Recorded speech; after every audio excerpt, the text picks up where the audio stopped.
রমজান মাস। এই রমজান মাস আল্লাহ তাআলার পক্ষ থেকে বান্দার জন্য এত সুযোগ, এত সুযোগ। কেমন সুযোগ? নবীজির হাদিস, وعن أبي هريرة رضي الله تعالى عنه قال قال رسول الله صلى الله عليه وسلم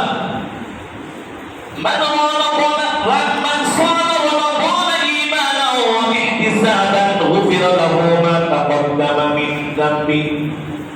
আল্লাহ নবী বলেন, আল্লাহ তাআলা পৃথিবীর মানুষদেরকে, লোক সকলদেরকে, মুমিনদেরকে উদ্দেশ্য করে বলেছেন, ও নবী আপনি বলে দেন, এই রমজান মাসে যারা ঈমানের সাথে, একাগ্র চিত্তে, দৃঢ়তার সাথে একমাত্র আল্লাহ তাআলাকে সন্তুষ্ট করার জন্য রোজা রাখবে, আল্লাহ তাআলা তাদের জীবনের পূর্বের এবং পরের সব গুনাহগুলো মাফ করে দিবে।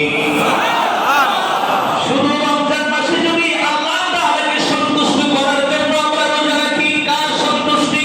আল্লাহ।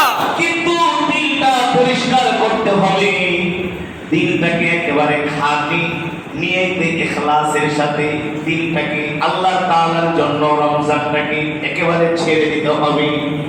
কারণ ইন্নাল্লাহা লা ইয়ানজুরু ইলা সুওয়ারিকুম ওয়া আমওয়ালিকুম ওয়ালাকিন ইয়ানজুরু ইলা কুলুবিকুম ওয়া আ'মালিকুম। আল্লাহ রাব্বুল আলামিন বলে, বান্দা তোমার দিলের মধ্যে, তোমার মনের মধ্যে কি আছে দুনিয়ার কোনো মানুষ না জানলেও কিন্তু আমার আল্লাহর জানতে বাকি না। আপনি আমি কেন রোজা রাখতেছি এটা জানেন কি? আল্লাহ তাআলা জানেন। রে বান্দা, তুমি কি মানুষকে দেখানোর জন্য রোজা রাখছো, নাকি সমাজের চাপে পড়ে, পরিবারের চাপে পড়ে, ফ্যামিলির চাপে পড়ে? আছে জামাই শ্বশুর বাড়িতে বেড়াতে গিয়েছে, জীবনও রোজা রাখে না। নতুন জামাই মনে মনে চিন্তা করলো, জীবনও তো রোজা রাখলাম না, এখন শ্বশুর বাড়িতে আসছি, সারাদিন তো রোজা রাখি না, ইফতার মাহফিলে ইফতার সামনে মনে মনে ভাবে, একে তো রোজা রাখি নাই, দ্বিতীয়ত ইফতার না করে কি আবার গুনাহ করবো নাকি? সবার সাথে যখন ইফতার খায়, রাত্রেবেলা যখন ঘুমায় থাকে, সেহরির সময় তাকে ওঠো ওঠো সেহরি খাবার, রোজা রাখবা, মনে মনে ভাবে জীবনে তো কোনোদিন রোজা রাখি না, আজকে শ্বশুর বাড়িতে এসে অনেক বড় বিপদে পড়ে গেলাম।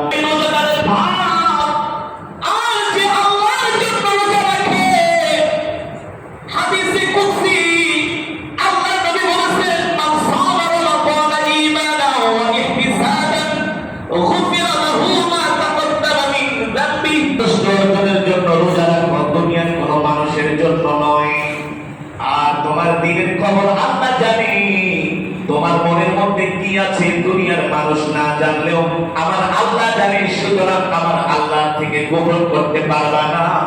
আর যদি তোমার রোজাটাই একমাত্র আল্লাহর সন্তুষ্টির জন্য হয়ে থাকে, আমার রবের খুশির জন্য হয়ে থাকে, তাহলে মনে রেখো, আল্লাহর নবী বলেন, আল্লাহ তাআলা তোমার জীবনের পূর্বে যত গুনাহ করেছো এবং তুমি জীবনে যত গুনাহ করবা, সব গুনাহ আল্লাহ তাআলা তোমার মাফ করে দিবে। আল্লাহু আকবার।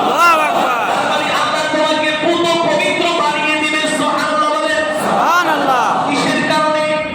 রোজা রাখা। জোরে বলেন, কিসের কারণে? শুধু মাহে রমজানুল মুবারকের কারণে। আল্লাহু আকবার।